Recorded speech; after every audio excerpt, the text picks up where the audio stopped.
On this week's GTA 6 o'clock, just 300 days until launch, do we think we'll see anything more from GTA 6 this year? A trip to the Leonida Keys. You're right on the doorstep of some of the most beautiful and dangerous waters in all of America. Plus, a new character identified. But I think it will be a prominent NPC that will maybe give you side missions. It's all here on this week's GTA 6 o'clock.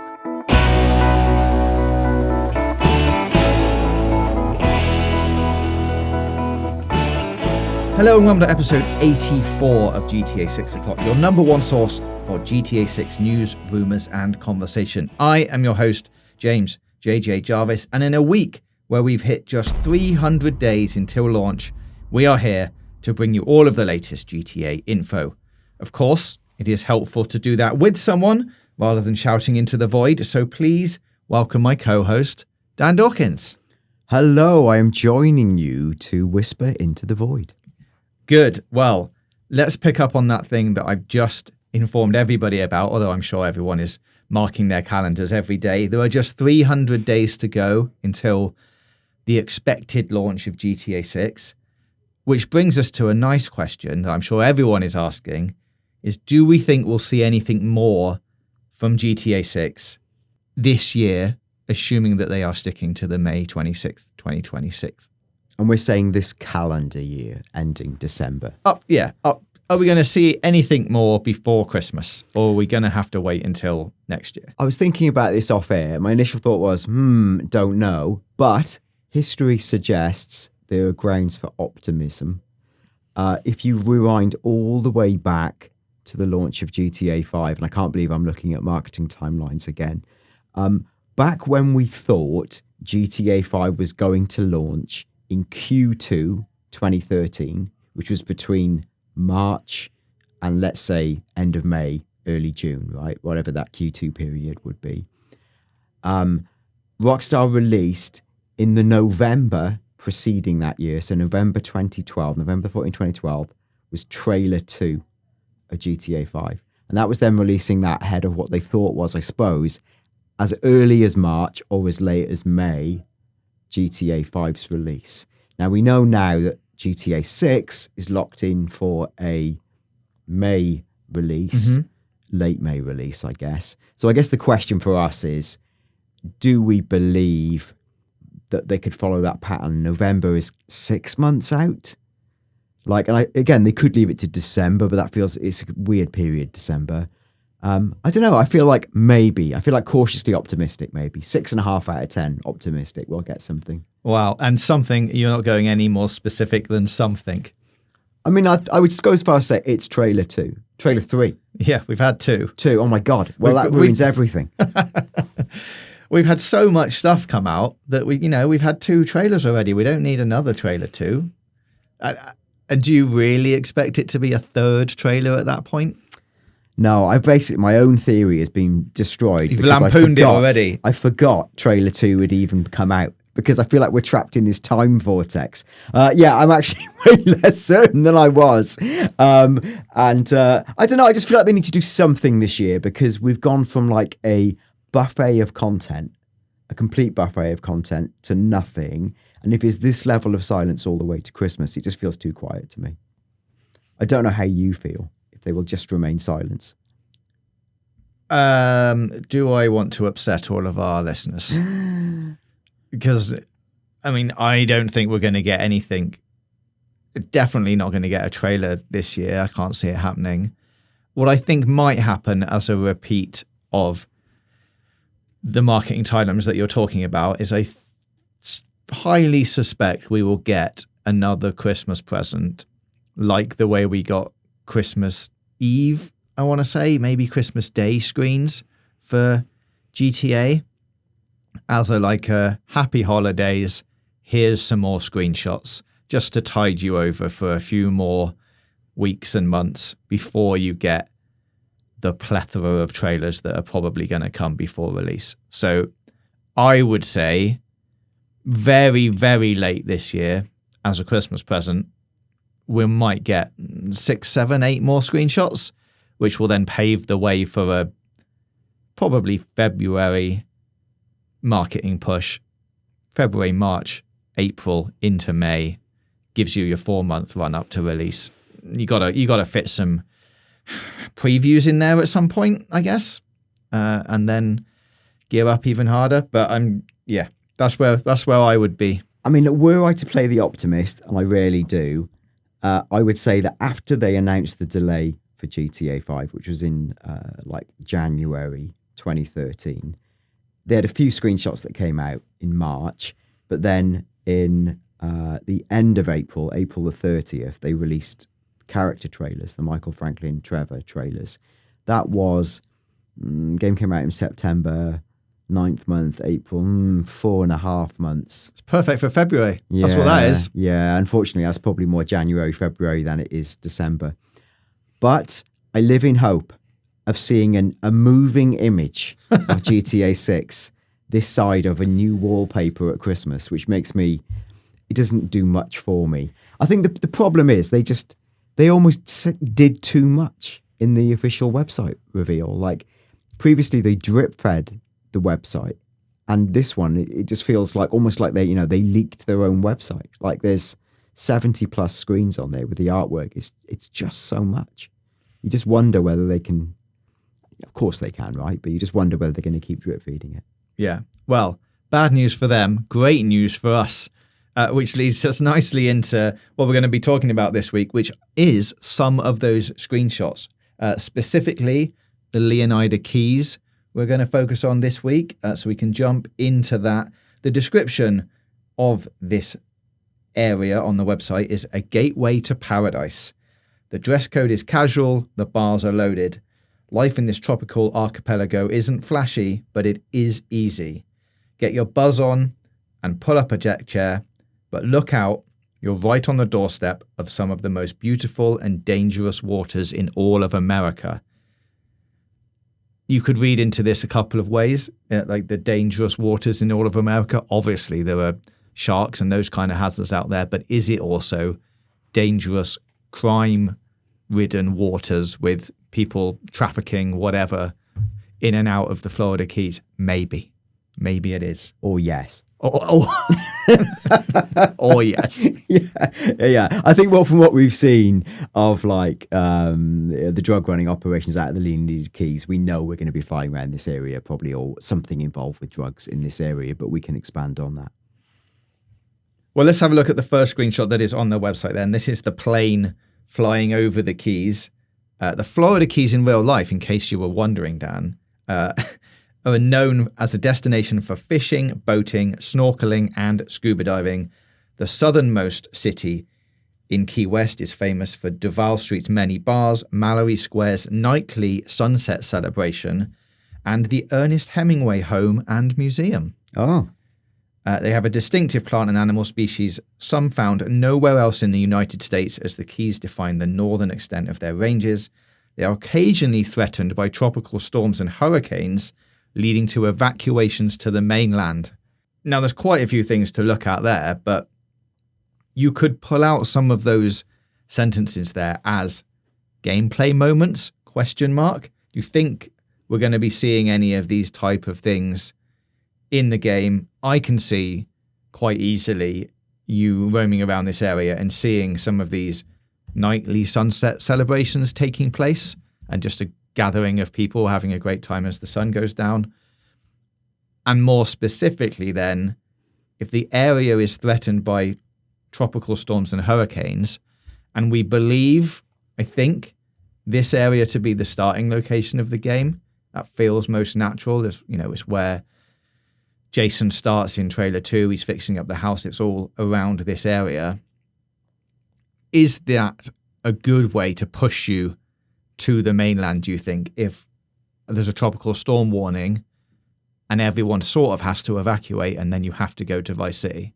Good gameplay mechanic? Yes, I think that is potentially a really interesting mechanic. I don't know how they would do it. I think you could use extreme weather either, I guess, it could either be truly dynamic in a similar, again, I keep referring to this, in a similar way to the way it is in Death Stranding 2, where you get timefall and you've got to move around and dodge things. Or it could be very mission specific, where, say, mid-mission, you're being forced by the weather to accelerate over a bridge or to do something quicker. Or it could be, and we were discussing this off air, whether it's the idea of like locking out the keys until a weather system has passed, which I think would be quite a nice way to lock out that area without creating a, the road worker men can't move right now because that road's still being constructed. That's a bit artificial. This would be quite a nice sort of organic feeling way to go. You can't go over. Probably still policed by policemen going, don't go over, the weather's bad. Yeah. Unless, as we say, like, as we expect the game to start here, unless the game starts with a tropical storm and then it traps you on the keys because a bridge has been taken out. This is a very classic GTA thing. And the construction workers have to fix the bridge before you are then allowed into the mainland. Like, I could see that happening. Opening with a big weather event like that would show off all of those graphical moments. It would be different than the kind of sunshine state that we're expecting if it was all like thunderstorms, lightning, rain. And then they were like, oh, the bridge is out. You can't drive a boat yet for reasons, or a plane. So you just have to stay here for a little bit. That is a good question, though. Like, we think the story chronologically starts around the Keys. That's where Jason's based. It's where Carlhampton is based. It feels like that's where it all begins. But like, will the game actually begin in the Keys? Could it begin forward in time, backward in time, just with you in Vice City, which is sort of the postcard version of the entire game, really, is the Miami Beach area. So, could it begin there? I guess we just don't know. There's different rumors like flying around, but you can't really verify any of them. I wonder how they would do it. Would they force you from one to the other? I definitely feel like the bridge crossing is so big and so iconic. When they first do it, you feel like they want to frame it, whether it's by that thing when in the tutorial where they always say, press this button to zoom the camera out and lock it in. Yeah, go into cinematic mode. Yeah. And have a little watch. And do exactly. And that's, again, that's exactly what Death Stranding does right at the start, where you're crossing a giant ravine and it sort of says you can lock the camera for maximum impact. And the bridge crossing feels like that moment. You could frame the sunset, the soundtrack. You could frame a moment that's similar to the getting on the bike for the first time in Vice City or whatever you wanted to do. It would be the perfect postcard moment for GTA. Well, let's jump back to the plane then. And this is the same type of plane that you can see in the trailer with Jason riding the bike underneath. It might even be the same plane, just with a different paint job. It's definitely the same make of plane. It's also the same plane that we see in the Carlhampton clip, where there's a plane that drops some cargo into the lake.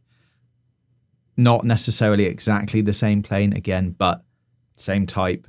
It's the same planes that they're working with throughout all of the things that we've seen in the trailer so far. And if we're going on that vibe, I think that lake that Carlhampton is in is almost certainly the same lake that Brian Hedder has circled on the map in the artwork, which is him inside the boatyard. You can see he's like circled a little lake. I think that is the lake that Cal is in. That is also, the same plane. All of these things connect. Geography fans, in this screenshot, you can see a large pole to the left-hand side. This is like a radio broadcast tower. And in fact, it's the same tower that you can see in trailer 1, the massive one that's sticking out in the distance. So that is a good way to orientate yourself on the map. But I think the most interesting thing to talk about here is just how populated and dense that these islands look. Like, even if you look in the bottom left-hand side of this, you can see a group of people who are just hanging out on the beach and don't quite know what they're doing. And then, of course, there's the two bridges side by side, which is a same thing that happens in real life. Drivers can see many of the old bridges stretching alongside their modern counterparts in real life. Some have become popular fishing piers. Chief among the original bridges is the old 7 Mile Bridge, which is a weathered expanse of arches and cracked roadway that parallels the new bridge, though its centre span has been removed to allow boat traffic. So you can see there's holes in the secondary bridge in this screenshot. Yeah. That is not a bridge under construction. That is to allow boats to pass through the bridge to get into the centre of the island. So let's jump now to the second screenshot in this sequence. This is the one with the lady on a mobility scooter.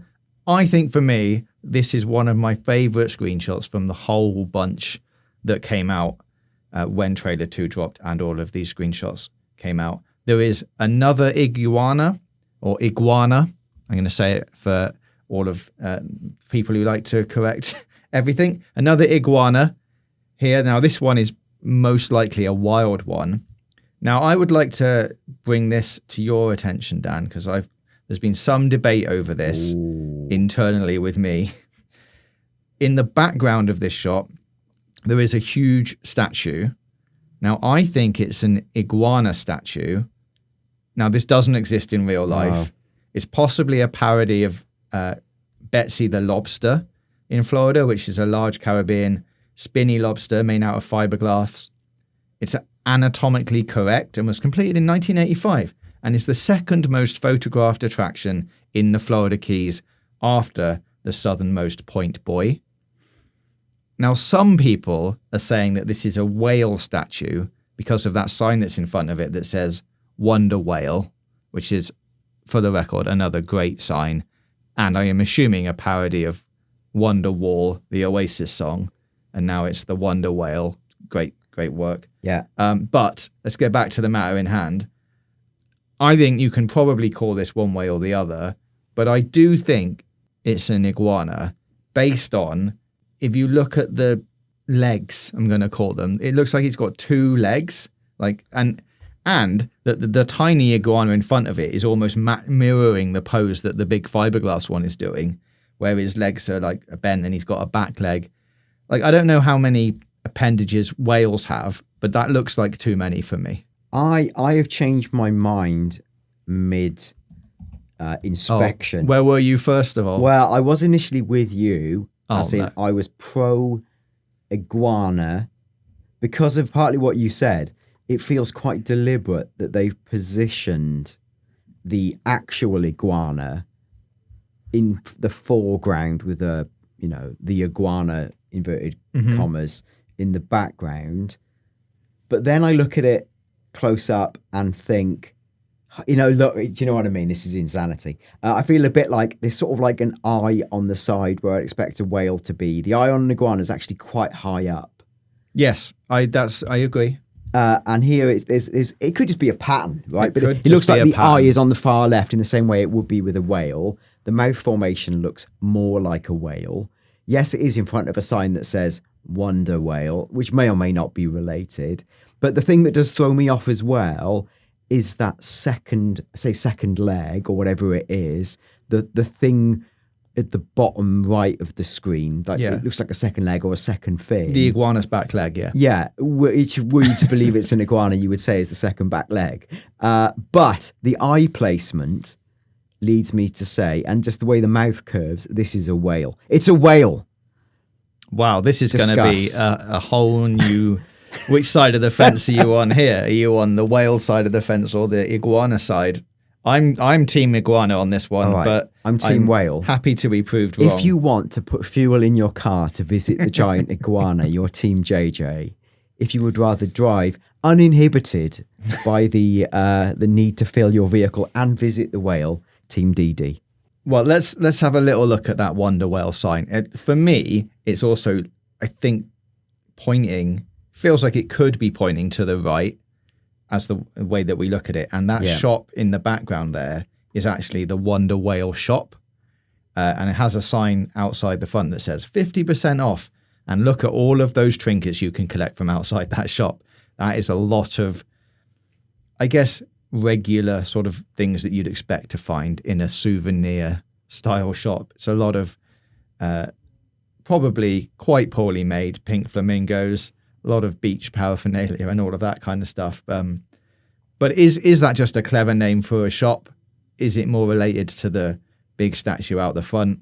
Who knows? You'd assume, or I would, that if people had come to see the giant whale, iguana, and there was a shop called the Wonder Whale, which is, maybe that's the thing that people are standing on, the Wonder Whale, that the shop would be selling whales, like little ornaments of whales. The shop is not doing that. I cannot see any different types and sizes of whales out the front of it. It's selling a few flamingos. Mm-hmm. Neither, though, I will say, by that logic, is it selling a tremendous amount of iguanas. No. It will be, by that logic, the giant flamingo. Yes. And I think we can rule that out, that it isn't that. I'm going to say we can agree on that, if nothing else. It's definitely not flamingo. All right. Well, let's see what people think about that in the comments. There's a couple of other signs in this screenshot. There's a speedboat sign that says, keeps business efficient. The gold standard in product delivery. This is an advert for Squallow, which is a cabin cruiser that's appeared in GTA 4, episodes from Liberty City, GTA 5, and GTA Online. We've seen this type of boat before. There's 2 outside Brian's boat shop works, and it's been mounted on boat trailers that we've seen in trailer 2. There's a couple of things here. Another great play on words. It's the gold standard in product delivery. Now, that is a great piece of advertising for a speedboat. When, I guess, when you're just moving around your postcards to your friends and stuff, or is it actual product delivery in that this is a great boat for people who might want to run drugs between the islands? I agree with that observation. I think that's definitely a little play on words, isn't it? There is, of course, as well in this screenshot, the much debated man on a bike next to the dog. Yes. With the flip-flop that goes under the pedal. Now, this is an insane bit of observation from people thinking that this is going to somehow be a mistake. But yeah, it looks like his flip-flop's like coming off or is underneath the pedal, which like is a weird way to ride a bike. But it could just be a thing that this guy's doing. Who knows? It's a measure of where we are. The flip-flop is a debate, flip-flop debate. And I equally could flip-flop on it, where I feel like, yes, you would generally have the rubber of the flip-flop under your foot. But equally, it's in a way, it's almost more realism, because flip-flops do detach from your feet. Could be the person riding it. The flips just come away, tucked underneath, still attached to their toes. Like, I would say that's possibly an even greater sign of realism. I agree. So, get upset about that as you see fit.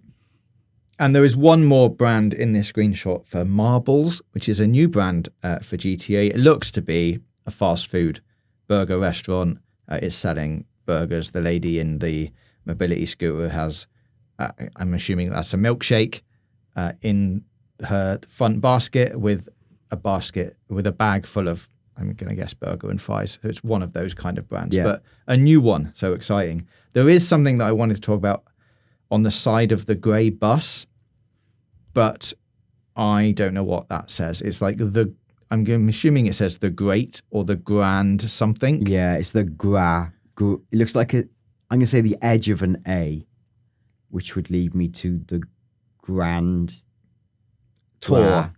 The grand tour of something. The gra. It looks like one of those buses, though, that you ride on, to go to somewhere, or it's doing a tour of something or some place. So, not really that insightful, but we'll try and work out what that says. A couple of other little things I thought were interesting. When you zoom in on the person on a mobility scooter, their chest looks almost like there's hairs on it. Which is that a woman? But that could be like almost the skin dappling effect of someone who's older as well. It's the resolution isn't that high.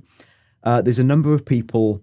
This screenshot is like a microcosm of ways you can use your mobile phone. There's a woman standing on one leg taking a selfie with a guy. There's a guy behind taking a picture of people on the iguana, the giant wonder whale.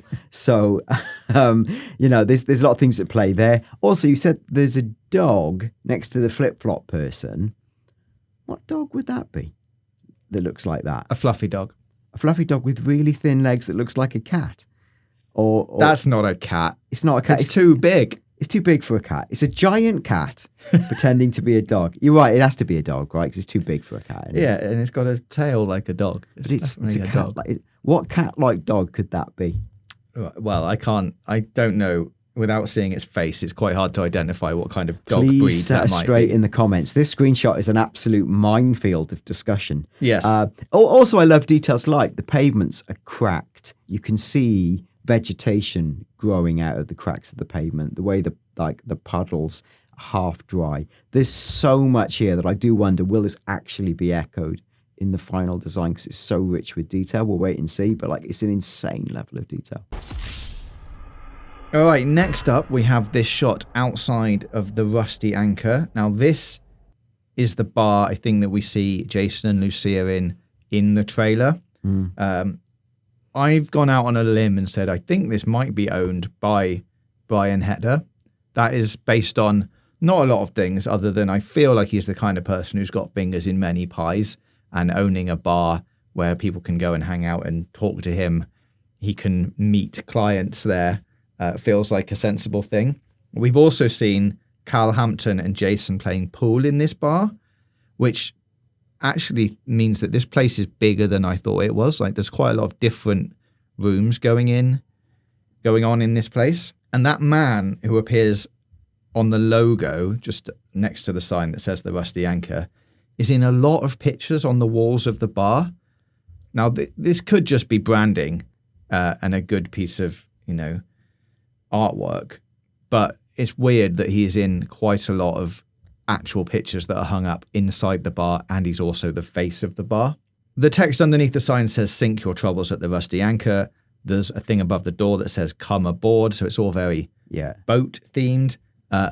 The iguana is back. Yes. He's here again. This is the tamed one, I believe. He's got a neckerchief on. It's the same iguana from the start of trailer 2, ? But probably yes, it is. And it's got the same person holding it from the other screenshots. Now, in Cal Hampton screenshots, which you haven't been through yet, they are seen holding the iguana in the same outfit. Even the person holding them is in the same outfit as well in that screenshot. So I'm going to suggest that this is actually quite a prominent character.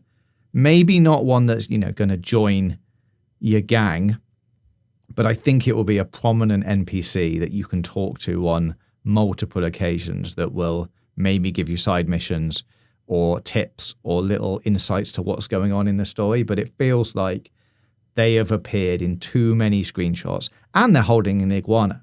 That's an interesting person to talk to all the time. I'm sure there's going to be some interaction with that. And this place is having a crab festival.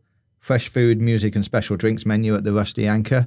Crab festival, again, another great play on words, because you can have a crab festival that is, the food and having crabs. And then there's also the STD, crabs. You're having a crab festival. It suggests that some untoward things may be happening. I don't know what you're talking about. Well, don't look it up. But, okay. And finally, actually, on this screenshot, wanted to call out the people on the left-hand side down. I want to get your view on this, who are having a little kiss and a cuddle. What is going on in that supposed relationship over there? Yeah, I was actually about to raise this. Okay, if what I see with my eyes is true, I'm going to say this as factually as I can. There is what looks like quite an elderly gentleman. Would you agree? I agree. He's got a grey moustache. He's basically bald, apart from what looks like, I guess, almost like a white dreads. Some kind of comb over. Draped over his head like a comb over. Yeah. He doesn't look young. I would go as far as to say late 60s. And actually, a lot of people in this screenshot are of that sort of age. Yes, I agree. And his arms would give him away. He's quite wrinkly on the arms. Now, the lady whose bottom he is touching and who he is very clearly kissing does not look like she's in her late 60s. No. By quite a distance. And that would suggest that there's many scenarios here. One is they're soulmates and they are in love. They've found each other. Age knows no boundaries. That is a scenario. That is one scenario. And another is there are different ways that men of a certain age interface with younger women, often in bar environments, and it could be that. or it could be a relationship based on a different vector. Yeah, He might be a very rich man. he could be. So there's all sorts of scenarios at play. I'm not here to definitively comment. I would just say factually, she looks a lot younger than him. And it's the sort of thing I'm sure in real life you might go, ooh, he looks a lot younger than her. I wonder what's going on there. Yeah, it's the kind of like, if this was a photograph, maybe the kind of thing that you might raise an eyebrow at and be like, oh, well, that's an interesting story of whatever's going on over there. I'm not here to judge. I'm here to report the facts as I see them. Unless we're talking about if the big fiberglass animal is a whale or an iguana. Reporting the facts as I see them.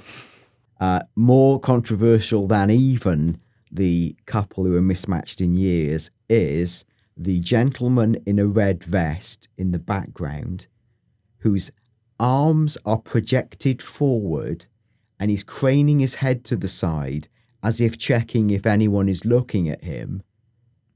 The suspicion is clearly, is he performing one of the bodily functions?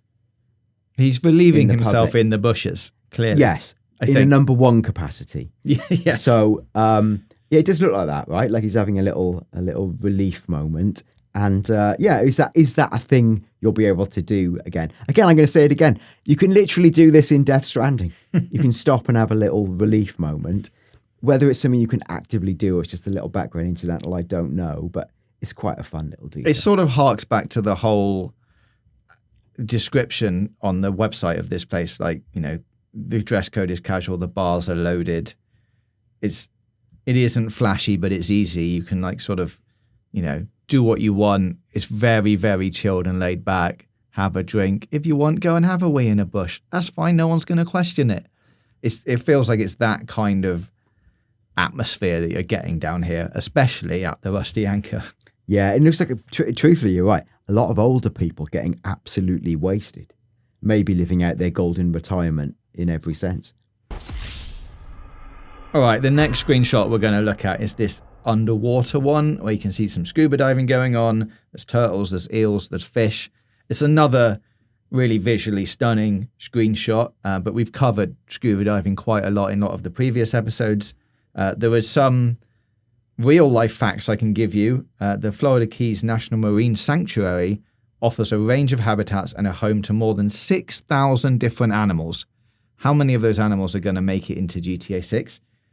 We have yet to see, but you can see some of these creatures in this screenshot. There's yellow-tailed snappers, blue-striped gunt, French angelfish, green Monterey eel, a red lionfish, Caribbean reef shark, nurse shark, a spotted ray eagle, dolphin, manatees, turtles, crocodiles.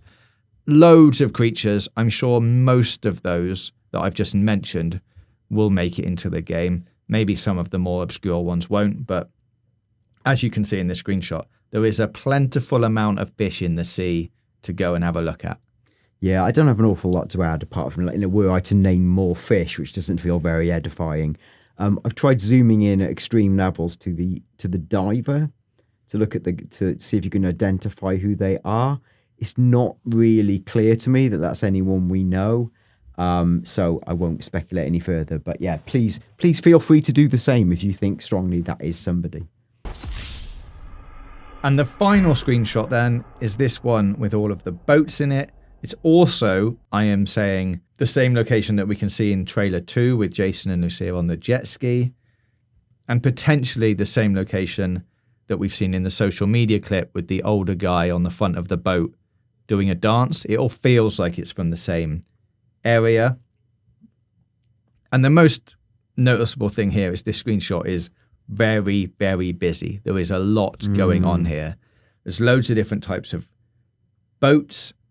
Of course, the most important thing we can see is the inflatable crocodile, which leads to the special edition inflatable crocodile kit that you can get with, you know, a shark card and whatever inside, but definitely take your inflatable GTA 6 crocodile to the beach. There's some numbers on the side of a boat here, which for anyone who's interested is actually just the registration number and the validation decals, which have to be displayed on all boats. So another huge bit of attention to detail here. You can see that one on the left-hand side in the foreground has got like LN 416291 on the side. I was wondering if that meant anything cryptic, but no, it's just the registration number. The numbers have to be painted or applied as a decal. They've got to read left to right in block capitals. Like, it's a very strict thing for maritime law, but it's a great bit of attention to detail here that have come from Rockstar. Now, if you thought we were done with the debate of is it this animal or this animal, and even a few weeks ago when we had the debate, is that rock an elephant? No was the answer. If you look at the bottom left-hand side of this screenshot. Do you know, I saw this debate go around in social. Allow me to offer my strident views. Well, let me say it out loud first. Right. Yeah. Is that the outline shadow of a shark? Oh, this is a different debate to the one I thought. Oh, okay. Oh, wow. Okay, this is 2 debates. Brilliant. So we're saying what, the shadow in the bottom left corner? Yes, like below the man on the inflatable flamingo that he's probably bought from the Whale World shop. Yeah. There is a darker outline of what could be, and then it has a little fin and a tail right next to underneath the American flag hanging off the side of the boat. Like, if you outlined that with a marker, I think you could quite easily make a shark shape. Yeah. Like, I could buy that. It would mean that obviously everyone is clearly blissfully unaware there is a shark, if that is the case. That's the danger. Because like old Pink Flamingo Joe there, he's too relaxed for a man sitting within 1 meter of what I assume is quite a dangerous shark. So they just haven't spotted it yet, Dan. Yeah, well, exactly that.